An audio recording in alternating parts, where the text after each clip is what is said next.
அண்ணா நகரில் அன்றைக்கி வாக் பண்ணிவிட்டு போயிட்டு இருந்தேன். ஸோ அந்த வாக்கிங் டைம் அந்த ஈவினிங் வந்து சூப்பராகவே இருந்துச்சு. கொஞ்சம் கொஞ்சமாக ஈவினிங் ஆகும்போது ஸோ அப்படியே வாக் பண்ணிட்டு போயிட்டு இருக்கும்போது நான் பார்த்த ஒரு ஷாப் வந்து மீட் அண்ட் ஈட். ஸோ இது வரைக்குமே Anna Nagar meet and eat நான் போய் ட்ரை பண்ணது இல்லைன்றதுனால நான் உள்ளே போயிட்டேன். ஸோ ஆம்பியன்ஸ் எல்லாமே செம்ம ப்ளசண்ட்டாக இருந்துச்சு. முக்கியமாக பார்த்திங்கன்னா இந்த மெனு எல்லாமே வந்து செம்ம பட்ஜெட் ஃப்ரெண்ட்லி. நிறைய வந்து ப்ரைஸ் அதிகமாகவும் இருக்குது, அதே மாதிரி நம்மளுக்கு ஏற்ற மாதிரி பட்ஜெட்லேயும் இருக்குது. ஸோ அதுக்கேற்ற மாதிரி வந்து ஃபுட் வந்து இது பண்ணாங்க. ஸோ அப்படி வந்து ஃபஸ்ட்டு வந்து இந்த 170க்கு veg burger, french fry, coke ரெண்டுமே கிடச்சிது. ஸோ பர்கர் வந்து பார்த்திங்கன்னா உள்ள வெஜ்ஜீஸ்லாம் ஸ்டஃப் பண்ணி சாப்பிட்ற ஒரு பைட்டுமே டேஸ்ட் நல்லா இருந்துச்சு. சாஸஸ், மயோ எல்லாமே கொடுத்துட்டாங்க.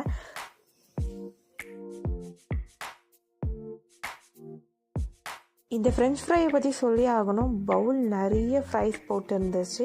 ஸோ எனக்கே வயிறு செம்ம ஃபில்லாக இருந்துச்சு. அதே மாதிரி கிறிஸ்பியாகவும் இருந்துச்சு. தென் இந்த சாங்ஸ்லாம் போட்டு ஒரு மாதிரி மைண்ட் ஃப்ரீயாகவே இருந்துச்சு.